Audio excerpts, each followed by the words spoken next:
Namaskar and welcome to In Focus. The Lok Sabha is the pivot of our political system, but just how effective is it in its functioning, and does it have access to the resources and infrastructure that it requires? Here to address those core questions is the one person who should know, the Speaker of the Lok Sabha, Purno Sangma. Mr. Speaker, in recent months there's been a lot of concern about the various aspects of the Lok Sabha, and in particular about just how effective MPs in Parliament is. So let me ask you a simple, basic question. Do you think the Lok Sabha is as effective and as efficient as you would like it to be? Well, it's a very difficult question. One thing I can say is, as far as India is concerned, our country is concerned, the only system that can work is the parliamentary democracy. I'm convinced of that. Having said so, whether the parliamentary democracy has succeeded in India, I would say yes. This is the year of the 50th year of independence. We have had 11 general elections, and we have proved to be a mature democracy. But that, in a sense, Mr. Speaker, I take for granted. What about a different question, which is it as effective? Is the Lok Sabha as effective and as efficient as you would like it to be? You know, if you go strictly as to what was intended to be the role of the Parliament of India as contemplated by the framers of the Constitution, as enshrined in the Constitution of India, I would say it is not doing as it should. I should say that. Why? After all, the main function of the Parliament is legislation. The main function of the Parliament is to formulate policies. It has to discuss national issues. It has to discuss international issues and try to reach a consensus in the country on basic policy matters. Are you saying it isn't doing it? This is what Parliament should be doing. But today, if you look at the functioning of the Parliament, we find that the national issues, the international issues, issues which should be really discussed, debated, and the national consensus would emerge out of that debate, I think is taking the back seat. Today in the Parliament, I find that it is the regional issues, it is the local issues which are dominated. So in a sense, what you're saying is Parliament often behaves like a panchayat. Yes, I can see that. You know, the matters which should have been raised in the panchayats, the matters which have been raised, should have been raised in the assembly, are being raised in the Parliament. Now, of course, I can't blame the members of Parliament for that, you see, because there are reasons for this. You know. Number one reason is that the people's expectation of the members of Parliament has changed. The members of Parliament are being sent to the Parliament not to debate national issues in the mind of the common man, but to do something for them. That background is very much there, so they try to fight for their own constituencies, number one. Does this also mean that they're losing national vision and they're getting parochial vision instead? I'm inclined to agree with that. I'm inclined to agree with that. And that has to be corrected, you know. Second reason which I find is that the executive is becoming less accountable, you know, less responsive to the aspirations of the people. So executive has to function. People go to district headquarters, district magistrate, people go to state legislature, people go to ministers in the state, they don't find any remedy, and they believe that until and unless the matter is raised in the Parliament, nothing is going to happen. Again, that shows the fate of the people in the Parliament of India.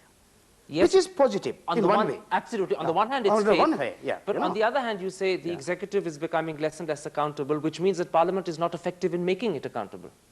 Yes, in the manner in which they should have. In the manner which they should. It should have. I want very much, Speaker, to talk about this issue, but so that I can give it a little framework for our lay audience. Yeah. Can I ask you quickly to confirm some reports that are in the press? For instance, the press says that the amount of time spent by Parliament discussing and handling legislation has shrunk considerably. Compared to 49% of its time in 52-57, it's only 22% in 91-96. Is that the case? I am not very sure about the exact figures, but I think by and large, yes, it is true. Is it also the Declined. case? It is declining. In the time, yeah. Is it also the case that the number of sittings that Parliament has Yeah. is shrinking? May not be. That may not be necessarily so, you know. But, you know, of late, why it has happened is that the 0 hour, the so-called 0 hour, which is actually meant to raise an issue of national importance and is of so urgent in nature that it cannot be waited for tomorrow, and it is not listed in the parliamentary business, you know. Such matters are to be raised in the 0 hour. So when I came to the parliament for the first time in 1977, 6th Lok Sabha, you know, hardly, you know, 10 minutes, 15 minutes on the what you call 0 hour. How much time is spent today? Today we are spending minimum 1 hour a day. So is 0 hour being misused by MPs? I won't call misuse, you know. I would like to say that they are taking advantage of that 0 hour, you know, which is known as the privileged hour in some other parliament in the world. They take that opportunity to, you know, ventilate their grievances. Okay, let's come back to what we were talking about, because in a sense this links up with the 0 hour advantage taking. It also links up with the fact that Parliament is spending less and less time handling legislation.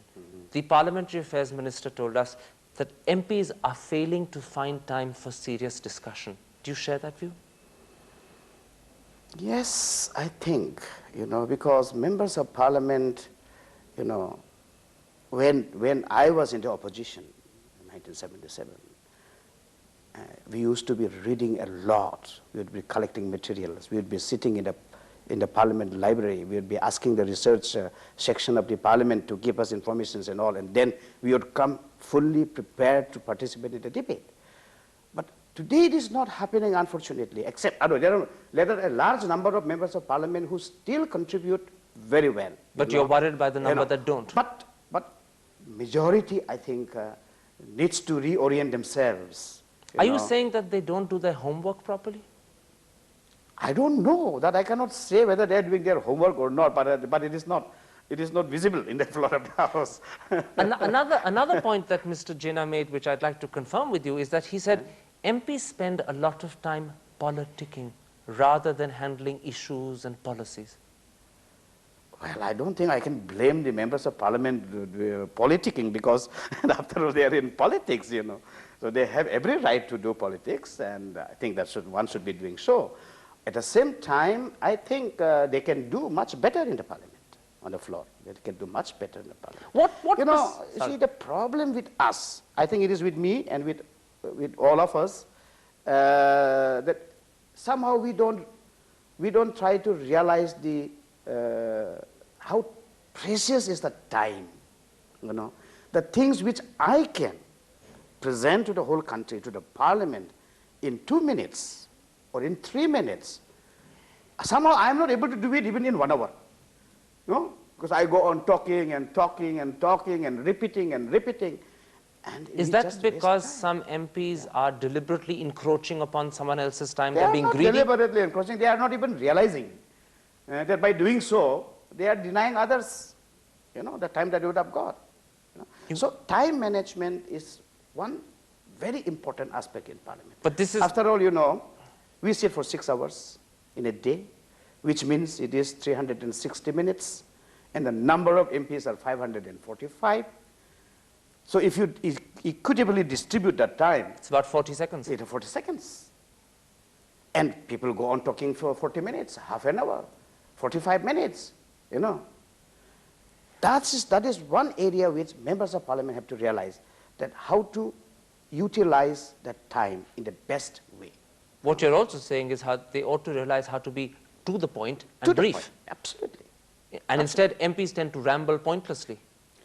That is the problem. If you don't prepare your speech, if you don't apply your mind before you speak, then you have to go on talking, you know. I don't know how many are saying anything. Okay, one aspect of it is that they don't prepare themselves and therefore they go on talking because they don't realize that the point can be made quickly. There's another aspect. How many MPs actually participate in serious discussion as opposed to 0 hour? I mean, some reports suggest that maybe no more than 10 or 12% of MPs actually take part in serious debates. No, they do take a, it depends on what is being discussed in Parliament, you see. For example, when railway budget is debated in the Parliament, then you have any number of speakers. Sometimes we see 20 hours, 24 hours, 27 hours continuously. The Parliament goes on whole night. And I can see at 1 o'clock in the morning, 2 o'clock in the morning, 3 o'clock in the morning, large number of members of Parliament sitting. When does the opposite happen?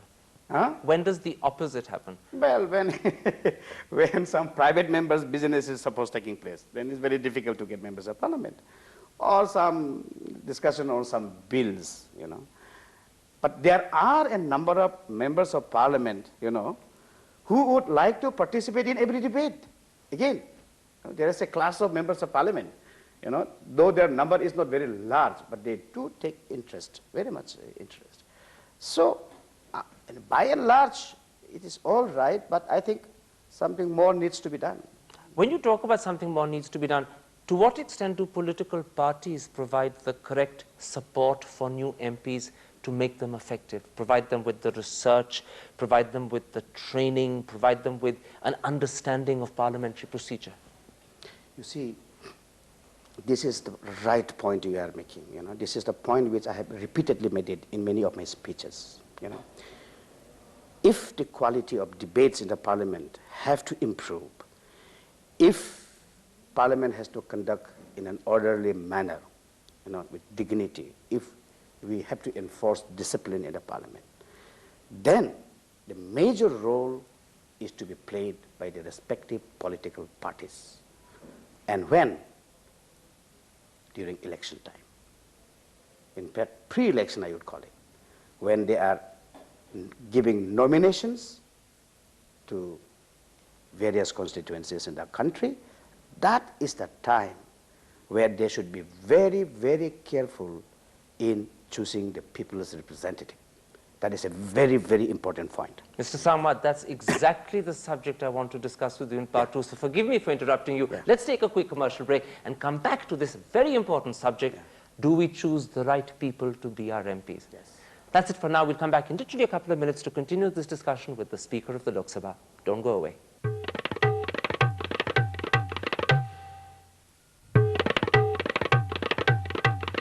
Welcome back to part 2 of our interview with the Speaker of the Lok Sabha. Mr. Sangma, in part 1 we ended with you talking about the importance of selecting the right people. Right. In your speeches and in your writings, you've talked about the need to look into the antecedents Yes. and education of Yes, candidates. exactly. Explain to me, how will that help? You see, the political parties, I'm sorry to say this, are not playing or doing the right thing that they should do, you know. At the time of selection of candidates, people just go and pick up, you know, who will be good for that, you know. In fact, there are cases where some other political parties will wait the selection of candidates of another political parties so that they can pick up somebody who did not get a ticket, you know. So we're choosing for the wrong reasons. Wrong reasons. What political commitment, ideological commitment that gentleman will have to the political party in whose name he is starting an election. Does this also mean that we're choosing Therefore, people? the political parties will have to build up their cadre. They have to give training to them right before they are entering the electoral fray. You see, they must be given some essential education, essential, you know, information about what Parliament is, where he is going. I don't know how many parties are doing that, to tell their candidates where he is going, what he is supposed to do in Parliament, how the Parliament functions, what is the Constitution of India, what is the geography of this country. But Speaker, you know, there is a corollary to what you're saying. Yeah. Some MPs don't deserve to be MPs, you're saying? I wouldn't say that. It would be too much for me to make such a comment. See, I won't be. They are all honorable members of the House. Okay, but how about something else? Would you say that the caliber of MPs between 52 and 97 has come down? You know, if you look at the first, second Lok Sabha, you find that it is a very, I don't know, it's a very confusing situation. Even I don't understand how it is. If you look at the percentage of people who are not literate, you know, who had no educational qualification, surprisingly the percentage was much higher in the first Lok Sabha itself than the present Lok Sabha. You know, the percentage of illiterate people representing in parliament has drastically come down. And yet the percentage of educated people, the qualified people, people with degrees, have gone up substantially. And yet, yes, carry on. And yet, you know, if you look at the quality of debates in the first parliament or second parliament or third parliament, and if you look at the quality of debates now in this present parliament or the 10th parliament, you know, it is very confusing. I myself, I don't know how it is happening. Tell me something. So it is not the mere degree that matters. It is the background of the person, the commitment of the person. I think it is the, you know, I don't know. You've talked about quality of debates 2-3 times in this interview. As Speaker, you sit and listen to them, and you do it from a non-partisan point of view. Yes. How disappointed are you with the quality of debate? You know, I'm not very much disappointed because in every debate, you have people who are very, very good and they contribute very well. They speak. But they're a minority. Yeah. But they're a minority. Yes, they're a minority, but then it is not the minority or majority, but it's the quality that you get at that particular moment if somebody speaks. You know, it's a very highly high level of debate you get it. Senior members. But of the average, you know, contribution? You see, the average contribution is it's not that they are not capable of contributing, but I think they will have to make effort to contribute much more effectively. So they don't rise to the occasion? I think they should rise to the occasion more. Are they casual in their approach? Not necessarily, because they are much more concerned about their constituencies than what law it should be and what policy it should be, you know. When it's a question of a particular problem of a constituency or particular problem relating to a particular region or particular state, they are quite active and they come out very well, you know. Let me turn to another aspect of Parliament that concerns a lot of us, which we learn a lot about from the press and the papers, what I might call the conduct of MPs. It seems to us that a lot of MPs spend their time in the well of the House, shouting at you. Does this happen in other parliaments as much? I don't know, but I don't think such things happened. Sometimes I read that such things do happen in other parliaments also.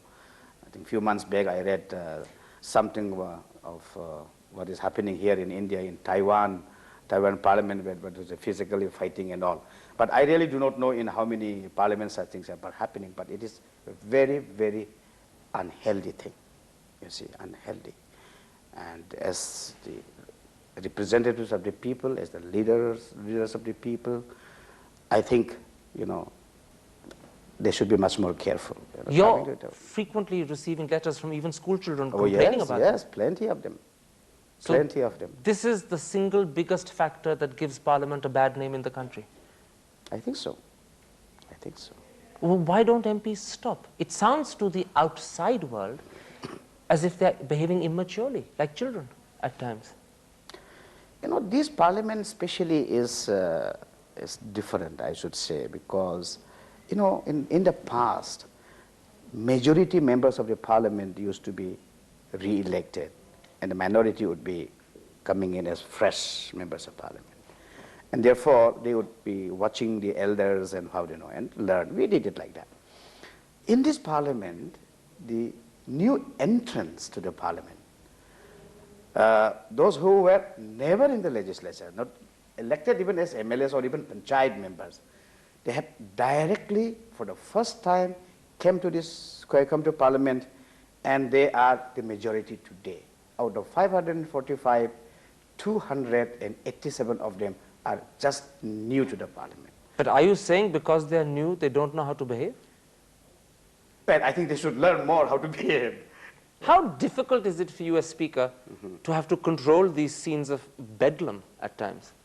It is very difficult, Earlier, we used to be, this is my 5th term to the parliament, and whenever people come to the well of the house and make halla and all this, the speaker normally adjourns the house, and then I said, okay, we'll meet it after half an hour, let them cool down, or 1 hour. Then the house will be reconvened after 1 hour. Again they start the same thing, So I have experienced that in my last many years in this parliament.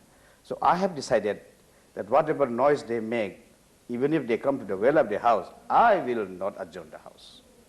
So I sit there quietly, and they go on. But don't you find that sometimes? Yeah. Don't you find that sometimes they draw you into a fight? Sometimes I do get angry, but by and large I don't. Do you think you got angry in the Mamta Banerjee incident? Yes, of course, I got quite. Do you regret the use of the phrase "get out"? Well, I should not have used that word, perhaps. But then I think at that moment, what I thought was that I should speak in the language which one understands. And you probably meant it as well. Tell me, Speaker, time is our enemy, but tell me one thing. How much of these problems, lack of preparedness in debates, lack of decorum and these hangamas, as you call it, in the well of the House, and lack of attention to detail and proper discussion, how much of this would be put right simply if parties chose better, more fitting, more suitable people? It will make a lot of difference. It will make a lot of difference. This is my appeal to them. My appeal also to my appeal is also to the media. There are serious debates, very high quality debates, standards very high. They don't get place in media. So are you saying that in a way the media encourages the hangama because Yes, it gives publicity to it? Exactly so. Many of them are doing for the sake of publicity because they know that if they do it, they will find their name next day in the newspaper. It will be shown on the television. I think if the media today decides, all right, we will not report what is happening. We will report only serious debates. I think it will substantially come down. Okay, you've made some fairly important points, Speaker, about the quality of debate, about the quality of the person who becomes an MP. And clearly you also feel that these are urgent issues that should be tackled. But do the senior members of the executive, do the senior leaders of the political parties share this urgency? Yes, sure, they do share. They do share. In fact, I'm happy that the opposition party, the BJP, they have started conducting what you call refreshers course, training to their own members. We do it from the parliament side. We can't do it much. I have given a call that political parties, now that the members have come, in future you should be careful in selecting the candidates, as I'm saying. That's what I have been requesting them. In which case? Now that their members are already here, please see that they do better. In which case, my last question, assuming that we have another election fairly quickly, are you confident that this time all the parties will put up better candidates? Well, I'm saying it, but I don't think it is going to be that easy for them also. I do realize that. But I don't expect a change, overnight change. No, I don't think. I'm not expecting that. But we should progressively go towards better performance. It cannot be done away with overnight. Political parties have got their own compulsions. Mr. Sangma, for speaking so openly and so frankly to us, thank you very much indeed. Thank you. That's it for this week. We'll be back next week with another interviewee, but for today, from the offices of the Speaker of the Lok Sabha, goodbye.